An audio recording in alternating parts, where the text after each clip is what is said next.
This is brutal footage showing a small, cheap Ukrainian FPV drone wiping out 3 Russian soldiers roaming around in the open with no cover. The video showed that the targeted troops detected the incoming threat, but their actions were delayed. They try to find cover, but the device explodes between them, and the 3 are wiped out in seconds. Other brutal footage also shows a Russian infantry soldier standing in the open when he is suddenly attacked by a remote-controlled drone filled with explosives. The targeted soldier detected the incoming ammunition, but was too late, and the explosive device sent a deadly blast towards the soldier. Yes, as in the previous video, the Ukrainian FPV drone also managed to bring down the soldier and only left his name on the list of Russian soldiers. An impressive demonstration of the drone operator's capabilities and skills is also demonstrated in this video, which shows the FPV bomb drone carefully navigating a maze of bushes and penetrating a Russian underground bunker before exploding. Most bush structures appear to have been deliberately placed around the dugout entrance to prevent wandering ammunition. However, once again the Russian army's efforts failed. The bunker containing the soldiers inside was immediately blown up with just one touch.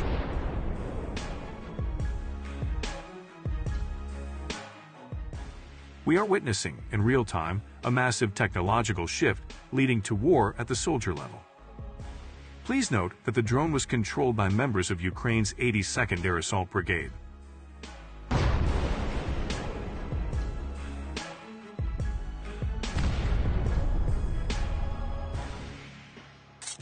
This was also one of the tense moments when Russian troops abandoned their tanks on the battlefield after a targeted attack by Ukrainian kamikaze drones. Drone footage from Ukraine's 72nd Separate Motor Rifle Brigade shows a Russian tank equipped with a containment cage moving towards Ukrainian positions in the Donetsk region. The Ukrainian FPV drone then flew towards the Russian tank and managed to land behind it, the impact paralyzing the Russian tank. As the smoke clears, we can see Russian troops exiting the tanks and fleeing to avoid further attacks. However, Ukrainian troops deployed more FPV drones which succeeded in destroying Russian tanks and troops there.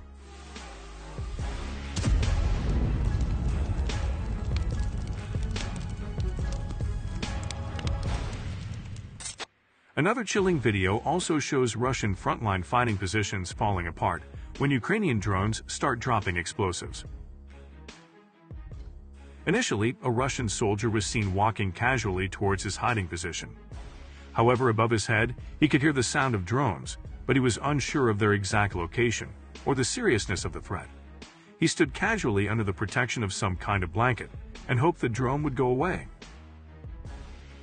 Instead, the drone operator dropped a grenade that exploded very close to the Russian soldier. He called for help, but his comrades would not leave their positions. Finally, he got up of his own accord and ran into the ditch. The drone operator then saw several fuel jugs lying near the ditch and dropped ammunition. Petroleum products caught fire, causing fuel to burn several meters in all directions and causing fires in various nearby fighting positions. Russian forces also attempted nighttime infiltrations of Ukrainian positions that were easily detected by thermal-capable drones.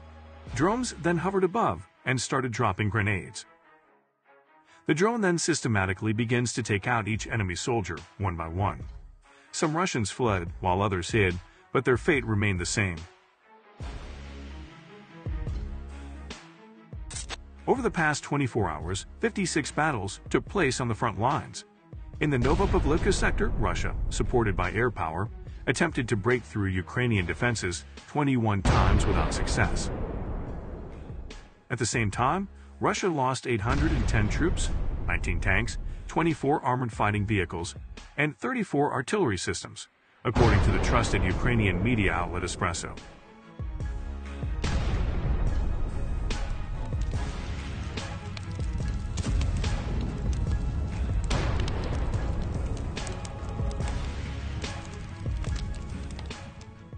Meanwhile, EU member states on Wednesday agreed to add €5 billion, $5.5 billion, to a central fund to pay for weapons sent to Ukraine. The move provided a welcome boost to Kyiv that has support from its other main backer. The United States wavered, and defeated forces struggled to contain Russia.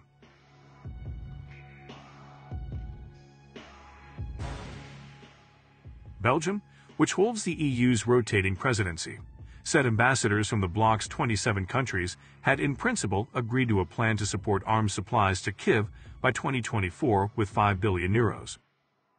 After Moscow's invasion in 2022, the European Union agreed for the first time to fund arms shipments to a country at war.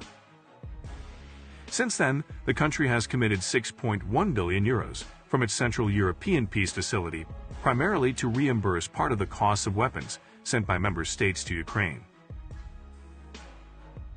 A push to increase EU funding by €5 billion has been delayed for months amid a dispute between Germany and France. Berlin insists its bilateral support for Ukraine must be matched by its contribution, and Paris demands that only weapons produced in Europe should be reimbursed. The latest funding announcement for Ukraine comes as Kyiv's troops are under pressure on the front line in the face of ammunition shortages. Warnings are growing in Europe that failure to maintain support for Kyiv could result in the country being defeated and the emboldened Kremlin attacking other countries. The EU is trying to increase the production of weapons and ammunition through its defense industry, but 2 years after the war, the EU is still having difficulty increasing production. The bloc is not expected to fulfill a promise made last year to supply 1 million artillery shells to Ukraine this month. The Czech Republic is also spearheading an 18-country coalition to buy artillery shells from outside Europe, and this month Prague pledged to start shipping the first 300,000 shells to Kyiv within weeks. Meanwhile, Russia has increased its weapons production by putting its economy on a war footing and has received large arms shipments from Iran and North Korea.